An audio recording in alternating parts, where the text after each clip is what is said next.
6:05 as we get it rolling on a Friday morning on KCMO Talk Radio. We are back in the studios after spending yesterday out in Abilene on the 80th anniversary of D-Day, and what was an awesome time to be out there with the folks at the Eisenhower Presidential Library. We appreciate, once again, all the folks who helped make that happen, and a lot of very good feedback from you as well. But it's always good to be back in the cozy studios here at KCMO Talk Radio and see John and Mark's smiling faces as we head towards the weekend. Mark's got his Mariners gear on. He's already bailed on the Royals. It's not even, June 15th. I was just telling John, I hope the Royals win 2 out of 3. I'll wear my Mariners gear. It's my hometown team. I was born there, so. Well, you look good in Mariners green. It's kind of an ugly color, but you look good in it, Mark. You make it work. Kind of that teal color, right? Yeah. Oh, it's hideous. Yeah. The only person who ever looked good in that was Ken Griffey Jr.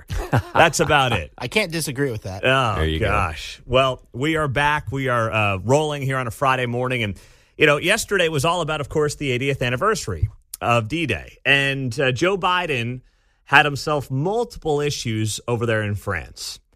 And I'm not going to spend the next few minutes just being like, wow, Joe Biden's really old. I mean, we know that, all right? Talk about a bombshell. We know that.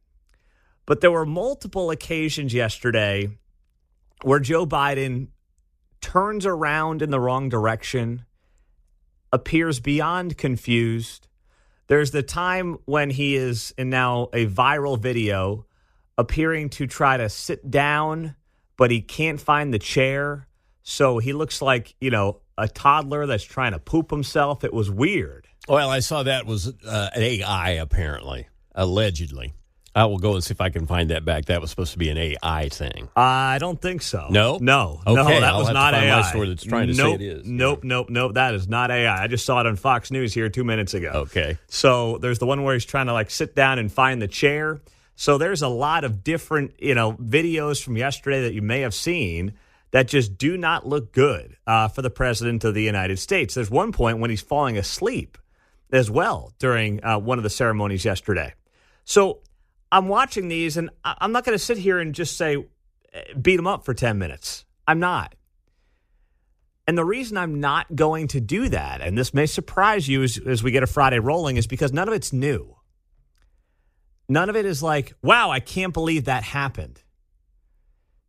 No, it's very much on par with what the last 3 years have been like for the leader of the free world and what we've seen in this deterioration over the last 3, 4, 5 years. So, that's what we get. This is not a surprise to anybody who's been following the news. Now, I will back up Joe Biden on this much. When he's falling asleep during the ceremony, I saw social media explode yesterday and say, oh my goodness, how disgraceful, how disrespectful. I will never forget, 3 years ago, I was meeting with somebody who was someone you would know in local politics, pretty darn prominent. Everybody would know him. And this person asked me to go get lunch one day, and it was middle of the week, and, waking up when I do, sometimes I hit the midday, and man, it just starts to go downhill fast. If I didn't sleep well, kids are up in the middle of the night. It just happens, right? So I remember I'm sitting there, and this person's very nice, very pleasant, but not exactly a rock star personality. And I notice we're sitting there over lunch, and my eyes just start to close. And, I'm sitting here as a pretty young guy, and it happened to me. So when you have an 80-year-old president of the United States who is clearly not all there, I don't think Joe Biden is sitting there closing his eyes out of pure disrespect for where he is on D-Day. I think this is what you get when you elect a man who is 80 years old, who clearly is on the downhill and is trying to operate as president of the United States. I mean, how many of us, right, have friends, family, parents, grandparents, and some of you who are even younger than Joe Biden, who make a point to take a daily nap? Maybe you're taking 2 a day. Well, Joe's older than many of you, most of us. His body clock is all thrown off. He's sitting there in France. His body thinks it's God knows what time. Of course, he's 6-7 hours different from where he just was. I'm not giving him an excuse. I'm just simply noting none of this is surprising. None of it. And I don't think it's out of disrespect for the World War II veterans. I don't think it's out of anything other than he is a feeble old man. And if you think 4 more years of this is in the best interest of the country, I don't know what more you have to see. I don't know how you possibly could sit there as we watch the country go downhill from an economic foreign policy standpoint over the last 3 years and say, you know what, we need more of this. And then last night, the guy goes on ABC with David Muir, and he talked about, his plans and what's going on with Ukraine and Russia. That was part of the conversation, and here's what the guy had to say. I know for years you resisted the idea of American weapons being used for any sort of direct strike inside Russia. But we did witness this shift in recent days, authorizing American weapons for limited direct strikes. Are American weapons being used right now inside Russia? They're authorized to be used in proximity to the border. We're not authorizing strikes 200 miles into Russia. We're not authorizing strikes on Moscow, on the Kremlin. Is that supposed to make things better? Is that supposed to make me feel like we are not marching towards some form of a World War III with the foreign policy being as disastrous as it's been? It's not about defending Russia. I mean, gosh, obviously Putin and his thugs are some of the worst actors on the planet. But this kind of dog and pony show that we're having on behalf of Ukraine, while Europe continues to not step up to the plate, is playing with fire. And it's not something that we should feel good about when it comes to leadership in this country. You want to talk about leadership, right? You go back post-World War II. We just were at the Eisenhower Museum yesterday. That's leadership when America needed it. Harry Truman, prior to him, that's leadership when America needed it. Up through Ronald Reagan, leadership, peace through strength when America needed it. Donald Trump's 4 years in office, in large part, incredibly peaceful. And yes, there was very much a peace through strength approach from Donald Trump with guys like Mike Pompeo alongside him. What are we getting right now? A slapstick, weak, pathetic approach that has no real direction to it. We tell Netanyahu in Israel, hey, come on, guys, take it easy on those Palestinians. I know they slaughtered 1,000 of you, but come on now. Ukraine, no end in sight, keeps signing checks for tens and hundreds of billions of dollars because I'm okay with it to an extent. I really am. I'm just looking for some kind of off-ramp, some type of end game here. And Joe Biden and his leaders in the White House have done nothing to convince any of us that there is any kind of end game to any of this. And as we sat there yesterday on the 80th anniversary of D-Day, and we thought of all the great leaders that made a day like yesterday possible, that helped essentially begin the process of ending a war that has slaughtered millions of people. Do we have those leaders today? We don't. And it's not just because they happen to fall asleep. That's just because they're old. It's because they don't know what they're doing.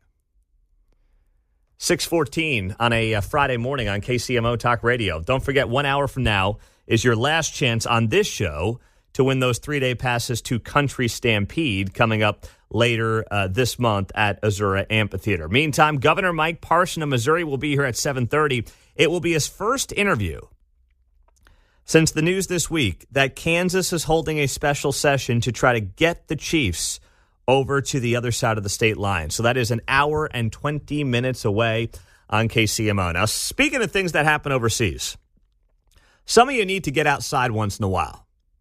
I'll explain why, and it ties into a story with Ted Cruz, Tom Hanks, and Steven Spielberg. That's next on KCMO. You know, it's a beautiful Friday morning here across Kansas City. I love this time of year. You know, the sun's coming up before we even get on the air at 6 o'clock. I love it. Some of you I know that maybe sleep in don't, but if you're listening right now, you're theoretically on the early bird side of things anyway. So you're one of us. You're here on the 6 a.m. shift. So I say this lovingly, but some people really need to get outside. They need to get out. They need to, rub elbows with other human beings. They need to get off their screens. They just need to get off social media in general. And there was a moment yesterday, and I shared it on my X page at Pete Mundo, where I said to myself, what are we doing here? So Ted Cruz, like many, I saw a few U.S. senators were over there in Normandy for the 80th anniversary of D-Day. Our own Roger Marshall was out with us in Abilene, and Jerry Moran was there as well. We just didn't get a chance to bump into him. But anyway, they were there at the Eisenhower Presidential Library, but I know a bunch of folks were over in Normandy, including Ted Cruz. So Ted Cruz posted this on his X page yesterday. And it was a picture of him with Steven Spielberg and then a picture of him with Tom Hanks. And he writes here, in Normandy for the 80th anniversary of D-Day, ran into Steven Spielberg and Tom Hanks, two master storytellers who have done a beautiful job chronicling the incredible heroism of the greatest generation. Pretty nice post. Not a big deal, right? I mean, pretty harmless. Oh my goodness. The social media meltdown from so-called conservatives was unbelievable to me. Now, I'm looking at this and people are like, are you serious, Tom? These guys are evil. They're the worst. They're going to try to help Joe Biden win. Blah, blah, blah, blah. I'm like, can you drop it for 5 minutes? 5 minutes. And just admit that, yes, okay, these guys aren't going to vote for Trump. Ted Cruz is. But they also happen to be two guys who have done an incredible job storytelling some of the most important moments in this nation's history. Get outside for 5 freaking minutes. Because, by the way, the legacy of these guys with movies like Saving Private Ryan is going to outlive them. And I'll tell you right now, as, my generation as a millennial gets further and further away from that period of time, someone's going to have to tell this kind of history. I don't trust our politicians to do it. And some of the work that's been done by Spielberg and Hanks when covering the greatest generation is the stuff that's going to outlive all of us and is going to be hopefully used in a valuable way to tell the great stories of American heroes in American history. And that's what Ted Cruz was saying. And if you have a problem with that, I mean, you need to get a life. You need to get outside.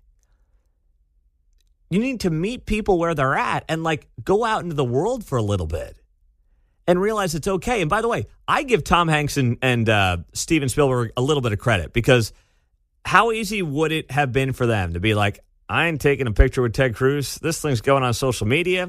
And this is not what I need right now. I do not want a picture with Ted Cruz. They could have told Ted to take a hike. What do you think Bob De Niro would have said had Ted Cruz walked up to him? All right. I mean, Bobby De Niro, he would have put his fists up and tried to fight Ted. Come on, Ted, we're throwing down right here. Right on the beaches of Normandy. That's what Bob De Niro would have done. Tom Hanks, when you look at the photo, and I put it up if you want to see it for yourself, they're like, all right, cool. They're standing there next to Ted Cruz. It's pleasant enough, and that's how it should be. And if it can't be like that on the 80th anniversary of D-Day, when can we ever get back to something like that? It should not be difficult. I mean, Tom Hanks has shaken Ted Cruz's hand. Clearly, they're doing a little photo op deal. And Spielberg, also, two guys standing next to each other. They got their arms around each other. It's pleasant. It's harmless. Get over it. I mean, I saw the reaction in the comments to Ted Cruz, and he was getting smoked, mostly by people on his own side of the political aisle. So that has got to calm down, especially on a day like yesterday. And, I'm thinking back to yesterday being at the Eisenhower Presidential Library, and at the end of the show, if you didn't catch the end of it, it's up on the podcast, George Norton, George One-Shot Norton, 99 years young next month. We talked about America then versus America now, and here's what he had to say. I thought we were, I liked America better then than I do now. I mean, that's just my opinion now. No, that's why you're here, for your opinion. Yeah. I don't like it so much now. But anyway, I just done what I done for my country. I love my country. I love my country. They weren't acting like petulant little kids based on who was taking photos with who 80 years ago. They weren't worried about that. America was bigger than any one person, any one party. And we have lost that in a big way. In fact, one of the stories that was not shared on the air yesterday about President Eisenhower, and this was told to me by his great-grandson after the show, is that, yes, he was a Republican, of course, but part of the reason he became a Republican is because he was sick of basically Democrats being in the White House for the better part of the last, 2+ decades. He didn't like the idea of just one-party rule. So it wasn't even about, staunch ideological opinions. He certainly had those, but he also didn't want to see an America that was all simply dominated by one side of a political aisle for far too long. He didn't perceive that to be healthy. And he was a guy who, during his 8 years in office, 6 of those years, Congress was run by the other side of the aisle.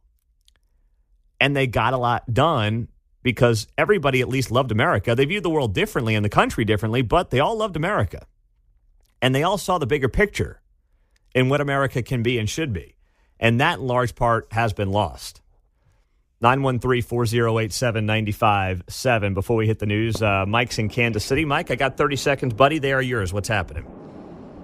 Yeah, use your platform to tell these guys you're conservatives, you're not liberals. Liberals have to sit there and give people blanket opinions. We can see people as individuals. I'm not going to stop watching Casino or Goodfellas because of narrow, stupid politics. We can separate. Yeah. We're better people. We can separate, just like me, whenever I get ragged on because I love Springsteen. I don't much care. I can separate a guy from the music. I can separate an athlete from his politics. I can separate, as crazy as De Niro is. If you think I'm not watching Goodfellas, you're kidding yourself. If you want to see the Lombardi Trophy, you're going to have to fly your asses to Kansas City, Missouri, and we'll show you 4 trophies. There you go, Mike Parson. That was from February before all hell broke loose at the Super Bowl parade for the Kansas City Chiefs. And I found that clip last night. I was looking for something to kind of pop as I was set to tease that Mike Parson was going to be on the show this morning for his first interview in the wake of the news this week that Kansas is clearly going to make a big push to get the Kansas City Chiefs likely over to the Legends area in KCK. And I thought to myself, well, is that going to be true in 10 years? Are the Lombardi trophies going to be still in Kansas City, Missouri? Well, if Governor Parson has his way, the answer is going to be no. The question is, what can he really do about it? And that's what we're going to ask the governor of Missouri coming up at 7:35, 1 hour from now. Because there's a lot of big talk coming out of Missouri.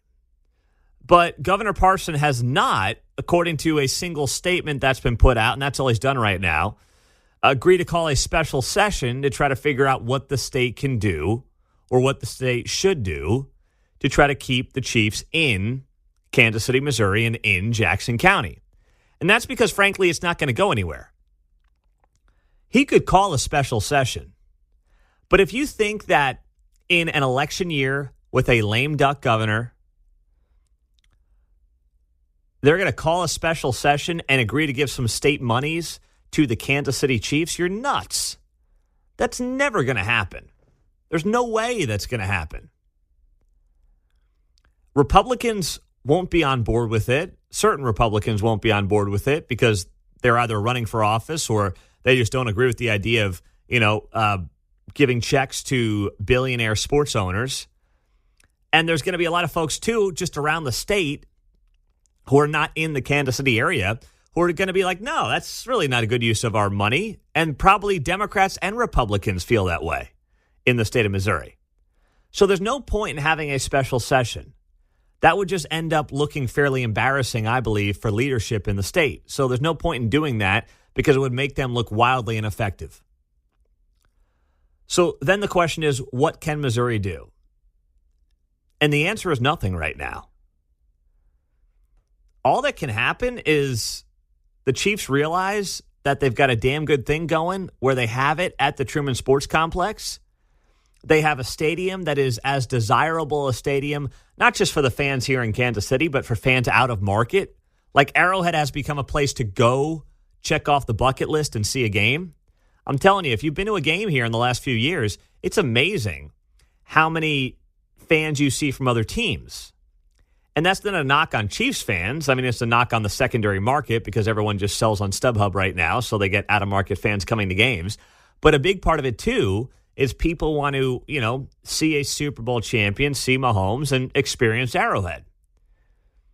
It's kind of become one of those upper echelon stadium experiences that you have to check off that bucket list if you're a big sports fan. You go build in KCK, and by the way, by the time you do that, Patrick Mahomes is in his mid-30s. He's past his prime. Travis Kelce's long gone. He's making cornball reality TV shows. And Andy Reid's probably sitting on the beaches in California somewhere, going back to his roots. I don't know what the team looks like. But then you're going into a stale, lame, new sports stadium, and they all are the same. I don't care what anybody tells you, the bells and whistles these stadiums have, they all look the same to me, and they have absolutely no character. You're going to give that up to maybe get one Super Bowl every 25, 30 years if you're the Chiefs, to maybe get one Final Four every 20 years if you're Kansas City on the Kansas side of the state line. You're willing to risk and give up what you've got for that potential and possibility? That seems very short-sighted. So this is where it's really going to have to be up to county leadership, and that's a scary thought because Frank White does not know how to lead. But it's going to have to be up to county leadership and also city leadership to say, hey, we've had this partnership for 50 years. Let's make it work. And Frank White has got to step up to the plate. Instead, I saw what Frank White was doing yesterday is doing like some Pride Month celebration on the courthouse steps. He had like 10 people standing behind him with rainbow flags. I'm like, dude, you could be on the verge of losing your crown jewel professional sports team, the team that's won back-to-back Super Bowl championships. And Frank White is standing there in front of a rainbow flag. What are we doing here, guys? Can we get our priorities in order? If you want to do a Pride Month thing, like that's okay. There's 23 days left in the month. Can we focus on the big issue right now, which is making sure you don't lose the Chiefs to Kansas? And it's amazing to me as I've seen this play out the last few days. A lot of Kansans have been all in on this. Heck, yesterday when I was out at the Eisenhower Presidential Library, it just came up because I was talking about it on the air. So then people in the room start talking about it. And they're all like, oh, man, that's great. This is awesome. Let's get the Chiefs. And, of course, I'm not going to sit there and argue with people in real time. I can do that 4 hours every day here on KCMO. But I'm like, why? What are you getting out of it? Outside of pride and ego. You've got it damn good right now. You get the glory of the Chiefs for the Kansas City region without paying a dime unless you go shop in Jackson County or spend money in Jackson County, in which case you pay a 3/8 sales tax. You have no strings attached. You have no maintenance. You don't have anything. You get to enjoy it without really having to fund the majority of it. You've got the best deal going if you're the state of Kansas and you're a Kansas resident. You've got the best deal possible. Why would you give that up? It makes absolutely no sense to me whatsoever. And the only conclusion I can continue to come to is ego and pride and acting like we're going to take the Chiefs from Missouri. Yeah, look at us. To which I promise you nobody outside of this region is going to care. Nobody. And a bunch of the economic impact is still going to be on the other side of the state line in Kansas City, Missouri in general. That's still where the watch party, pictures and videos are going to be down at Power and Light if there's a big game, right? If there's an AFC championship game in Kansas, let's say in 2032, and they're doing the fan shots, where do you think they're going to show them? Downtown KCK or Power and Light? What do you think? Just think about that. If you're a Kansas resident, before, your state lawmakers who are driven largely by ego and pride try to convince you that this is the greatest move of all time, ask yourself what you're actually going to get out of it. What's the potential benefit to you, the Kansas resident? I don't think you're going to find an answer, because there isn't an answer. The answer is you got it damn good right now. So kick your feet up and enjoy it. But Mike Parson will be here coming up at 7:35, 1 hour from now on KCMO. And I do think part of this for the Chiefs, listen, I don't blame them for exploring this because leverage is the name of the game. But I think a part of this is the Chiefs wanting to feel some love. Now, I think they would have felt the love on April 2nd, but the Royals are the ones who derailed them. As lame as those plans were for the Chiefs, and they were fairly unimpressive for the most part, they would have gotten their half of the 3/8 cent sales tax had the Royals not been on the ballot. But the Royals sank the whole thing. So I think a part of them feels like, hey, we're back-to-back Super Bowl champs, John. We won 3 of the last, 5? We just need a little bit of love here. We want love. Yeah. I was going to say, if the Chiefs want to step outside their relationship, I sleep a lot easier knowing they're keeping it in the neighborhood. I'm glad this isn't Austin calling, that kind of stuff. Speak for yourself, though, man. Yeah. I mean, if I'm going to get cheated on, at least do it somewhere else in another city where I don't know who you are or where you're going. Oh, well. I don't want my wife cheating on me with the next door neighbor. Bad analogy on my part, then, I guess. If the Chiefs are going to move, I'm hoping it's only about 10 miles instead of 100. Yeah, I'll give you that. I'll give you that. But bad analogy. Bad analogy. At least, I'm just speaking about it for me. Maybe some of you guys have some weird fetishes. Yeah, I digress. If I'm going to be cheated on, I don't want to know about it, and I don't want to know who he is. I'll just leave it at that. Okay? There's my Friday soapbox for you on KCMO Talk Radio. Maybe that's a whole segment. What do you think? Should we take calls on that? If your spouse is going to cheat on you, do you want to know who the person is? I don't. Jobs report dropped here in the last 15 minutes, and the U.S. economy added 272,000 jobs in May.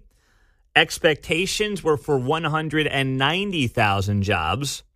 The unemployment rate did tick up to 4%. The expectations there were 3.9%. So unemployment is the highest it's been since November of 21. However, the jobs did come in hotter than expected. So it's a mixed bag of news here.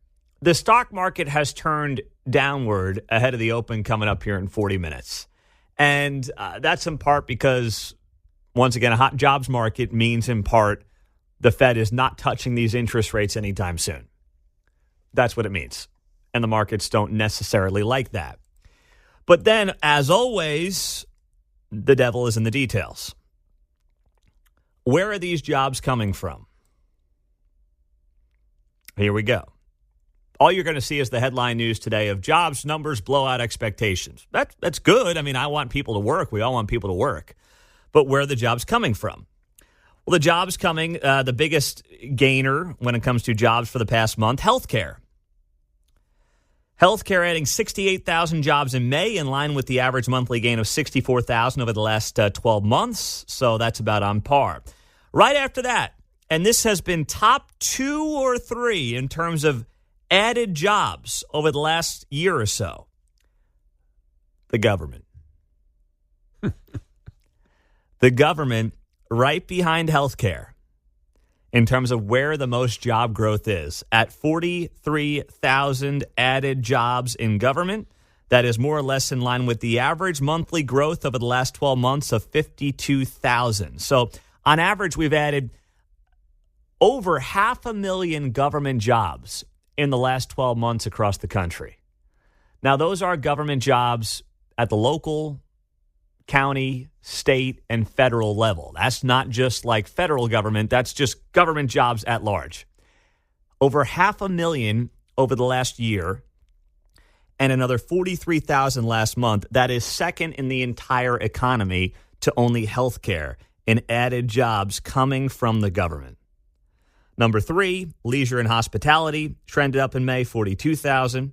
And then you have professional, scientific, and technical services adding 32,000. How long can the government remain a driver of the job market? Eventually, the government runs out of other people's money. It can't keep growing to the tune of 600,000 jobs per year. It's impossible. The government is nothing. The government does not exist without other people's money. And as other people continue to get fleeced and soaked and feel the pain, by the way, how long can they continue this gamut? How long can this continue to be something that they rely on to goose up the job market? I just can't quite figure it out. I don't know when the end comes or how the end comes. But it's just unbelievable because they continue to push a strong, and I'm okay with a strong jobs report. Like, I want people to work. I'd rather a strong jobs report than a bad jobs report. But once again, the market can't quite figure out what's going on here because, as Bloomberg writes here in the last 5 minutes, the easy takeaway from these numbers, this is on Bloomberg.com, the Fed won't be cutting rates in July. The much harder part, the strong jobs data is out of sync with other readings, such as weakening consumer spending, which suggests the economy is slowing down. Which data set is capturing what is really happening on the ground? That's what Bloomberg wrote 9 minutes ago, John. Gee, I wonder which is correct. Information from the government or the circumstantial evidence around is called reality. Now, I'm curious, where are these people working? Are they pushing paper? Yeah, I don't know. Right. I have no idea. Or do you say, I created a job because you placed a want ad? Yeah, well, right? I don't know. Right. We know these numbers are surely going to be revised. Well, that's the other thing, too. Right? Wait for the revision that no one talks about here coming up soon enough. And I'm trying to dig up this data, too, in terms of finding out how many are part-time. And I'm looking on the Bureau and Labor Statistics website, and I'm doing this on the fly. It just dropped. I don't have that information, or I'm not finding that information. And, of course, the media doesn't report that information. So as soon as I can find that this morning, I'll share it with you here on KCMO Talk Radio. But that's another part of the equation here that I think needs to be noted. How many are part-time versus full-time? How many people are actually looking to, get back into the full-time job market and can't get there, so they're cobbling together part-time gigs? Unless, of course, you work for the government, then you get whatever the heck you want, which needs to be noted as well. I need a guy to run down to the break room and get a Dr. Pepper for me while we're on the show. Okay. I just created a job. Yeah. Now, filling that job or paying that person, that's a whole other set of circumstances, isn't it? But I just created a job. Well, maybe. Add one to that count. Maybe that's how the government's counting them. I don't know. I mean, I think they're doing it based on who's hired, but, I don't have all that in front of me. All I can go off of is based on what the Bureau of Labor Statistics reports. And that is 272,000 jobs added in May, higher than expectations, which were for 190,000. So we remain in this very weird economy, where the perception is the labor market is strong, but we do know survey after survey suggests there is weakening consumer confidence. And on top of that, you have credit card debt that remains at an all-time high. So you throw your hands up and you say, what does that mean? I don't know. But I don't think anyone is going to come out today, and I don't know if this is going to happen, whether it's your politicians or anybody else, come out today and be like, look at this jobs report. You're doing great. You just don't realize it. That ain't going to fly. I promise you. That is not going to fly. The worst thing that Joe or anybody could do right now is have a press conference today saying, look at labor market's strong. You're doing great. You don't even know it. You're so dumb you don't realize how good you got it. Don't go there. That's a mistake. Don't go there. I'm looking at Jim Cramer on CNBC as they talk about payrolls jumping, unemployment rate rising, futures turning lower ahead of the opening bell in 24 minutes. And I don't even know what Jim Cramer is saying, but whatever he's saying, I will do the opposite of that after I get off the air today. So that's always how it goes with Jim Cramer. I mean, it's amazing. This guy's made a career being wrong about most major things during, his financial history. Not most major things, but gosh, when he is wrong, he is colossally wrong, this guy. But he's entertaining. He's an entertainer. I'll give him that much on a Friday morning on 95.7 FM. So that jobs report came down, payrolls by the way, exceeding expectations. 272,000 jobs added. The expectations were for 190,000. We do not have any statement or anything like that yet from anybody in Washington, D.C. I'm sure one is coming. I got to imagine one is coming. Yeah, they just hired the guy. Because every chance they get up there and they tell you, despite the fact that you don't like where the economy is, you're wrong, okay? You're wrong about the economy. And they keep doubling down every chance they get on that messaging. So I guarantee you that's coming today. I don't know when, I don't know how, but it's coming today, John. I believe that. Yeah, I love that we're the best economy in the world. Everybody else is suffering, yeah. As if we all get over to Europe to check it out and compare, right? Yeah. So they know they're safe in that little lie. Yeah, that's so true. So many of you on the text line, Pete, I might be doing better in some ways, but my grocery bill is absolutely killing me. Oh, it's brutal. Mm-hmm. Absolutely brutal. You know, yesterday morning, I was in Abilene for the show, 80th anniversary of D-Day. And it's 5 a.m. I get up at the Holiday Inn, and I'm getting out the door. And I'm like, all right, let me see. Before I get to the museum, I got to eat something. So there's a McDonald's, only place in town that's open, the McDonald's, right? So I go to the McDonald's. I'm the first guy in there just after 5 o'clock. And I'm like, I haven't eaten McDonald's since the day Charlotte was born. I'm not saying that to brag. I'm just pointing out I don't eat a lot of McDonald's. And the day Charlotte was born, ran across the street from Advent Health. They got one there on 75th Street. And, got a chicken sandwich. The whole thing was like $11. I was just blown away. So I'm in Abilene, get a coffee and a McMuffin in Abilene, Kansas. What do you think that should cost in Abilene, Kansas? How close were you to the highway? Right off the highway. Uh-huh. But everything in Abilene's right off the highway. Okay. In fairness, and that typically adds a little bit. A little bit. Only McDonald's in town, right off the highway. You had a coffee? Yes. And did you order these items a la carte, or was it like a number 2 or 1? Now you're getting in depth on me. No, No. See. I didn't use the app, Mark. Okay. And to John's point, there were 2 separate items. Okay. A McMuffin and a coffee. Mm-hmm. What should it cost, or what did it cost? I'm still saying you win $11 at least. No. Not that high? No. I would say Egg 6. McMuffins have gotten costly. Well, thank you, John. They have gotten costly. They're ridiculously costly for what they make. What did you say, Mark? $6? $6. $7.50. Yeah. $7.50. The McMuffin itself was $4.50. I had that being a little higher in my mind. Okay. I ate the McMuffin in all of a minute and a half. 3 bites. Yeah. I mean, that thing's gone in a heartbeat. I was listening to the radio station on my AirPods, and I think I caught less than the entire Fox News hit at the top of the hour, which is 2 minutes, and the McMuffin's gone. I'm like, that thing was $4.50 in Abilene, Kansas. The coffee was, whatever it was, $2.40. The coffee was pretty cheap, I guess, especially by today's terms. You go to Dunkin' Donuts here, it's a $4.50 coffee. So the coffee was a pretty good deal. But the McMuffin was out of control. And this is in Abilene. They ain't paying people $20 an hour to work at McDonald's in Abilene.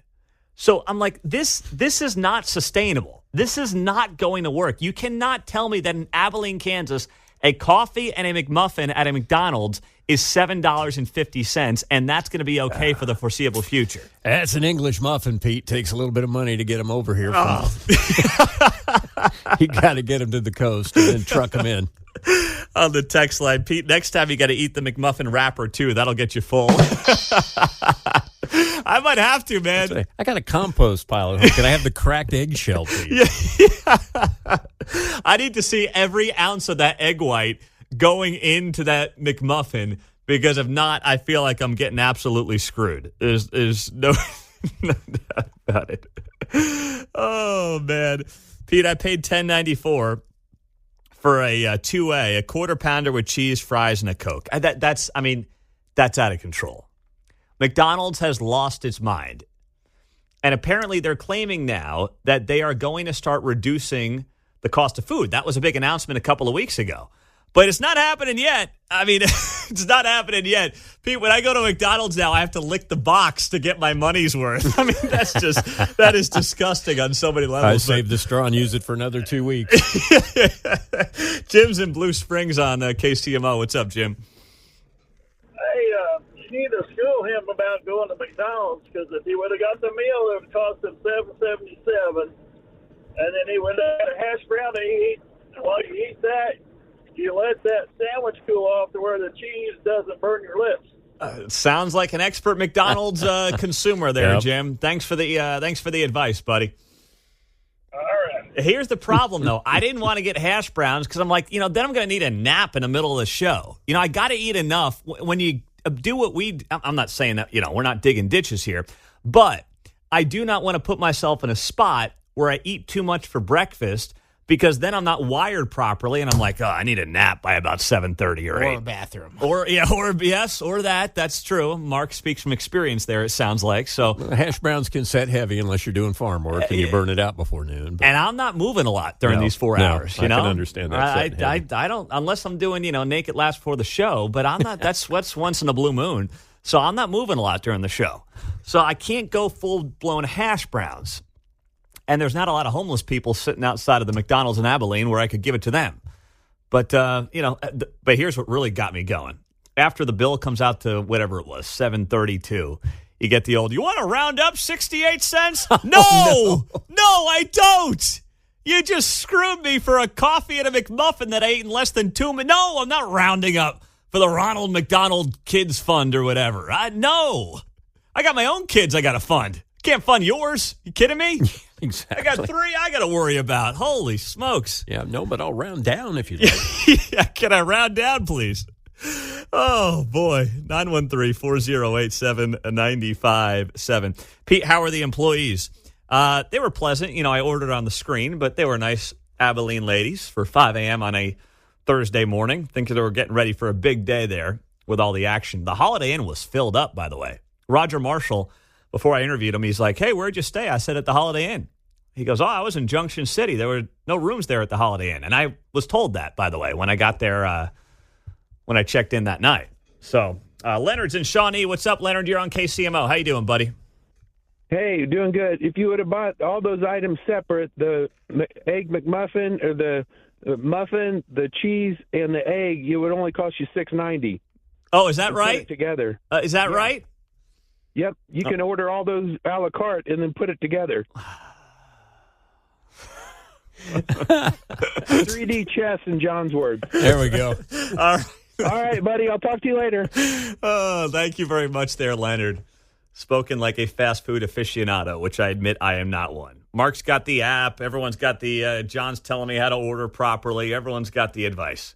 I'm just a sucker out here getting hosed for $7.50 at the Abilene McDonald's. You don't pay attention. I know. Buy one breakfast item, get a free coffee. Is that right? With the app, usually. Okay, well, now I know what to do going forward. Next time I'm in Abilene, I'll know what to do, okay? Now, as an old man, I say, I don't want to jump through all the hoops. Just give it to me that way, right?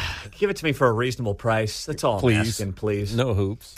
Coming up next, one of the stars of yesterday's show was our low man on the totem pole engineer, Jacob.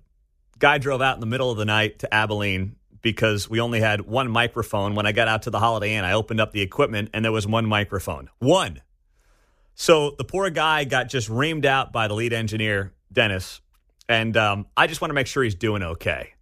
All right? This guy drove out at midnight to Abilene to deliver me a microphone. He woke me up at 2:30 in the morning, had to get out of my slumber, go down to the Holiday Inn Express lobby, meet Jacob, hand me a microphone. He's sweating bullets. He's got 2 Monster Energy drinks in him. So I just want to make sure he's alive. He's doing okay. He'll join us coming up on KCMO. And then Mark Falter at the bottom of the hour is going to be here to react to the jobs report that just dropped on a Friday morning on 95.7 FM.